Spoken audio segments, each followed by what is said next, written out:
পদ্মা সেতু না দিলে এরকম দুর্গতি হবে। দেখেন অবস্থাটা কি লঞ্চে। আমি আইসি এখন নিচতলা ট্রেনে দোতলায় যাবো, নিচতলায় আমার সিট নিচতলা, আমি যাইতে পারতেছি না। দেখেন অবস্থা দর্শক, কি অবস্থা।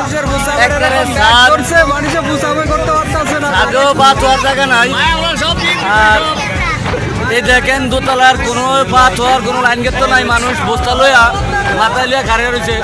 এই দেখেন অবস্থাটা, এই যে এই দেখেন যারা কিছু লোক হইয়া রয়েছে, এই যে দেখেন